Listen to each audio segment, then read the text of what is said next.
Alright, time to rank the protagonist of every single anime I've ever watched. Let me be clear, this has nothing to do with who'd beat who in a fight, nothing to do with who had the best development, and nothing to do with who's the most unique in terms of characterization. Oh no. We are talking strictly in terms of the runway. Coming in last place, at 35, we have Haru from Free. Legally, I have to put him here because he spends most of the show not wearing clothing, so to give him anything above last place feels like an insult to the integrity of my ranking system. However, at 34 we have Ryoda from Brynhilde in the Darkness. To be honest, he shares the exact same fashion sense as about 10 other people on this list, but he just manages to make his bland look even blander. I feel sorry for Haru being lower than this, because wearing no clothing at all somehow seems better than whatever this vanilla bitch has going on.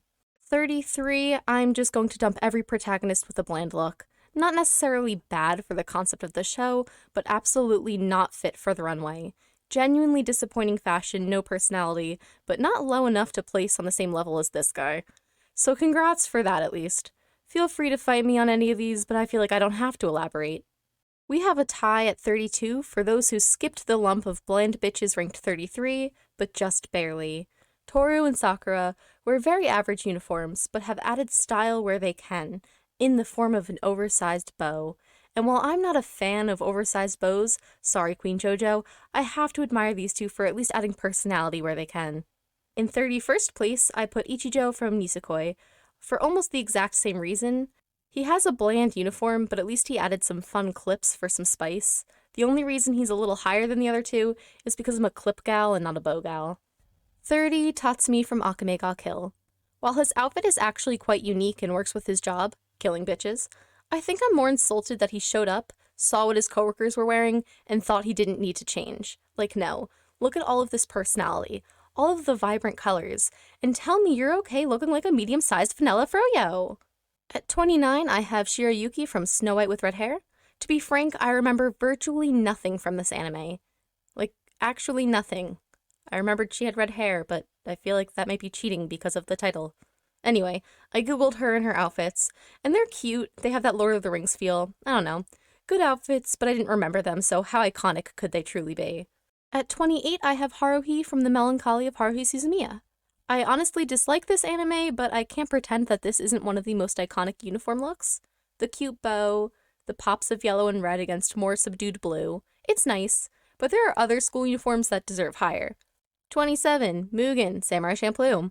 To be honest, there's nothing too special about his outfit, and at first glance you may think it's rather dry, but the fact he matched up his laid-back style to adhere to his personality and movement is actually quite admirable. He dressed for both the job and his own personal aesthetic. I just wish there was an accessory or two to really bring it together.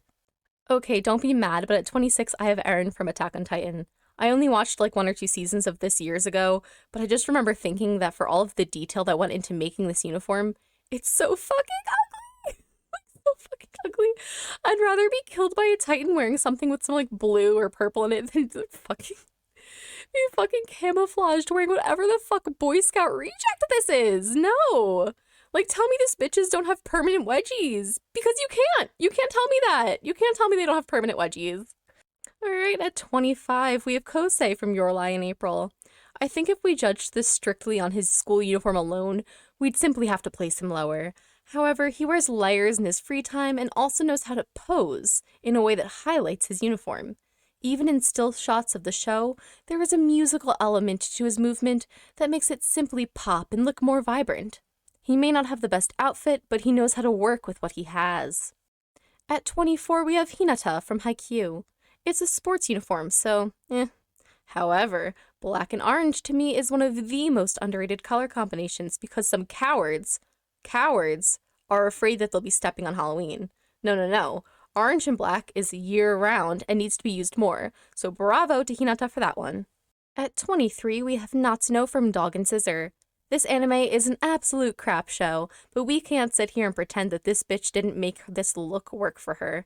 She has the slight gothic look of wearing all black with silver accents, but also gives it a pop of red with a holster for her scissors.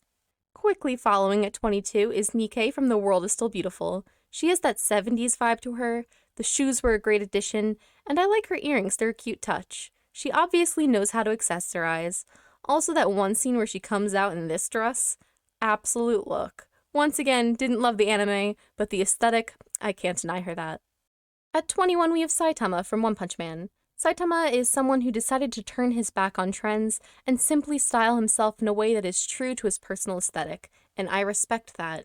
We have that McDonald's color scheme and a cape, because I still think capes are cool, with a belt to assure that the one-piece suit isn't taking away from his form. The boots also assure that the main part of his outfit isn't taking over the details, and it matches his gloves perfectly.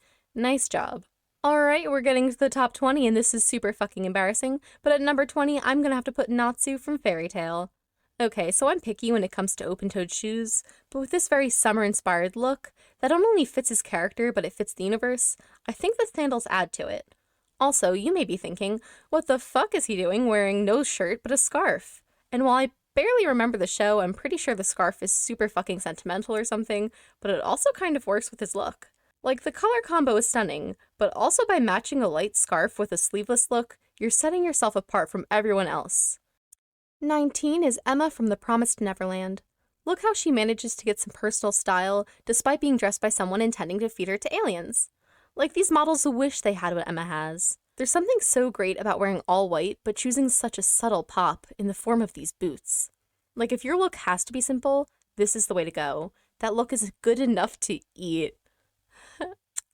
Get it. Okay, so at 18, we have Haruhi from Ouran High School Host Club, who is proof that a simple school uniform can be ranked this high. And sure, the fact this rich-ass school invested in some of the coolest uniforms— okay, not these— but genuinely, I think this uniform was made for Haruhi. It fits so well, and while there's nothing super special about it, I think this is one of those cases where accessorizing would take away, rather than adding. Alright, 17. You know how if an outfit gets ugly enough, it suddenly is fashionable again, but in a slightly ironic way? I think Deku from My Hero Academia achieved this. Not only is it super cute that his mommy made it, but the chunky green color scheme is working on him. This tells us that he decided to amplify his natural aesthetic, and the pop of red is good. We can take one thing from this, once again, that adding a belt to a jumpsuit is imperative in making it a hashtag look. 16, on the topic again of making school uniforms work for you, Nagisa from Assassination Classroom, who has somehow created a look that screams both, I host a children's show and I walk the runway at avant-garde fashion shows. The hair adds a lot to it because the color scheme couldn't have been made more perfectly for Nagisa. The puffy pants matched with the more conservative vest and tie make it have a slight punk aspect, serving late 90s and early 2000s fashion. At 15, we have Eva from Oban Star Racers, which my friend forced me to watch to fulfill her nostalgia. And I won't lie, she has that futuristic mechanic look that I think is pretty cool. The use of overalls show, once again, her job and her fashion sense, especially because of the way she wears it folded down. The little marks on her face are cute, serving Hisoka if Hisoka wasn't terrifying, and I love the steampunk goggles. I like that her outfit is a little blocky and chunky, and I think the earthy tones complement that. At 14, we have Simone from Gurren Lagann, who I'm not just putting here because he looks exactly like a D&D character I made in the far past. And while I honestly didn't love the show, in fact I quite disliked it, I can't deny his presence. I think he and Eva are rated closely because they have a very similar aesthetic. Grungy yet futuristic, slight steampunk mechanic vibes. 13, Sakura from Zombieland Saga, who would have been lower if I'd just taken into account her school uniform that she wears as a default outfit. However, if I'm considering auxiliary outfits for other characters, I have to consider her stage outfits, which positively slap, and I don't think I need to elaborate. Look how glamorous, glittery, perfect this is. Love the energy. Coming in at 12, we have School Lives Yuki. I think what I'm impressed with here is the sheer amount of detail that's gone into this school uniform. Not only does she have the cat hat to set her apart from the other characters, although best girl is Shuffle Girl and that's a hill I'll die on, but Yuki's colors are in a cool color range, and it goes against the more horror-driven themes of the show. I love her hair clips and the backpack and the socks that make her have a very whimsical and cutesy feel, going against, once again, the inherent theme of the show. At 11, we have Death Parade, Black-Haired Woman. Similar to the Dog and Scissors protagonist, the black-haired woman has a goth look, which, slaps. However, the way she's interpreted business casual, in a way I've never seen before, is so impressive. The slight streak in her hair, the fact it's a formal crop top, the skirt, the heels, the selective use of accessories that don't take away from the delicate nature of the fabric. Honestly, this is a look both in and out of universe, and I would wear it if I could. Alright, we're coming into the top 10, and at number 10, and I'm ready to defend this, going from Hunter X, yes, I pronounced the X, haters can choke, Hunter. Tell me this boy doesn't look like he belongs in the same branch of late 80s, early 90s bitch girl fashion as the Heathers. Tell me I'm wrong. Orange and green is also a hard combo to pull off, and he is doing it. He's using the belt to break up the green, and the boots are chunky enough that the fact his shorts are short doesn't feel so noticeable. Alright, at 9 we have Naruto from Naruto. On a personal level, I loved how detailed his original jumpsuit was, the combo of blue and orange, but I also love the later black and orange combo. But what really gets Naruto into this slot is his Sage mode, where suddenly he is strutting the runway, and with orange eyeshadow that I could never even dream of pulling off. Like, I'm sorry, anyone who tries to pull off a warm tone color scale after this is only going to be embarrassed because it belongs to Naruto. Number 8 is Yona from Yona of the Dawn. I found the show to be a bit lackluster, but my god are the character designs stunning. And obviously this bitch is royal, or whatever, so she has the money and resources to make a look this divine. But I'm not going to take that away from her. This is an absolute look that most of the other characters on this list simply could not afford. At 7, I'm cheating a bit because both Carol and Tuesday are the protagonists of Carol and Tuesday. Not only are they killing their looks individually, but together they have the cutest best friend aesthetic. Tuesday dresses in frilly dresses with bows and softer pastels, and while Carol's look cues just as much into femininity, here is a more modern take, with cute pink overalls and this adorable yellow top I would kill for. And the girls go through many outfit changes, and I swear to God, it's an absolute look each and every time. Number 6, coming in hot, is the embarrassing choice of Kirito from Sword Art Online. Look, I know this anime is questionable, but tell me that this all-black look with silver accents and a matching sword is not your dream fit. Like, genuinely, the lines that go through the outfit bumped this up at least 10 slots, because it's such a unique take on the all-black fit that many other characters in anime have. The black doesn't drown itself out, but rather works as a bold decision. So much personality in this outfit, I wish I could share some with the guy wearing it. Top 5, let's go.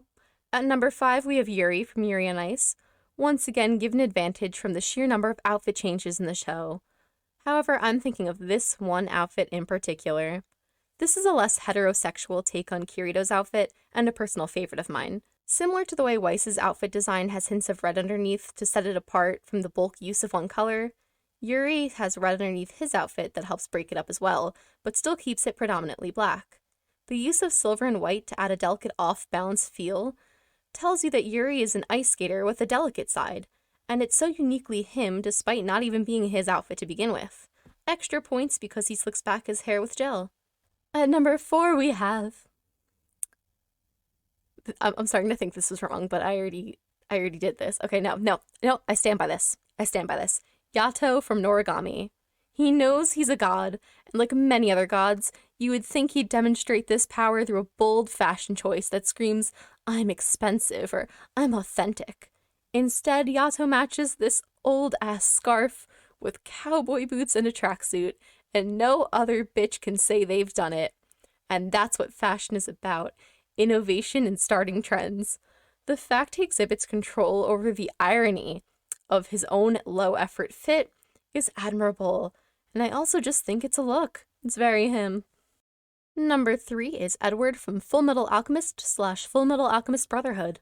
Not only is his red coat iconic, bold, and specifically him, but it blows in the breeze when he makes an entrance, having cape energy without having to be a cape.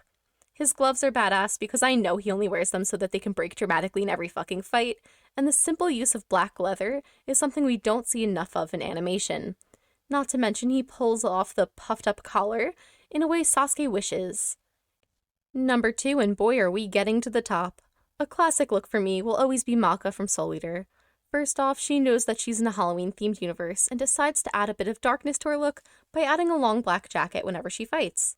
The white poking out from the sleeves adds a pop of color that once again breaks the jacket up and helps it from overpowering the look. The tie and skirt help balance out the Halloween aesthetic with the fact that Maka is an actual student.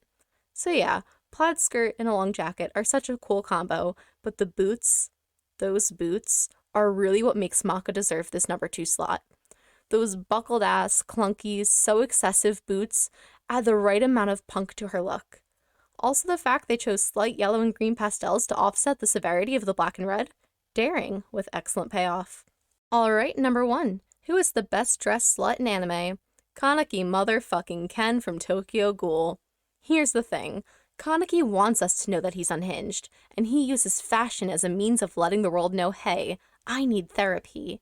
And he has options. Leather, the Sasuke collar, white hair, black hair, Cruella de Vil hair, the white hair! And his fashion is about setting trends and owning stuff that no one else has. His mask certainly is a one and only piece. Like, tell me this bitch doesn't know this mask and silver accents wouldn't make his red eyes and white hair pop. And that's what I love. Kaneki's aesthetic is not only the best in anime, but it fits the show very well. Many other characters attempt to obtain this leather, all-black, pop-of-color hardcore look, but none can quite do it like Kaneki can. None can quite do it like Kaneki can. Get it? Like Kaneki can. Oh my god, I'm so fucking funny. Anyway, maybe this is my high school crush on him speaking right now, but Kaneki's intense look, matched with his gentle personality, matched with the severity of his personality shifting, it all comes across in his look. It personifies in his look. It looks amazing objectively, but you can tell he dresses to get his motherfucking a point across that he will eat some people. 10 out of 10. Alright, fight me in the comments. I want to hear your fashion opinions. The bitchier, the better.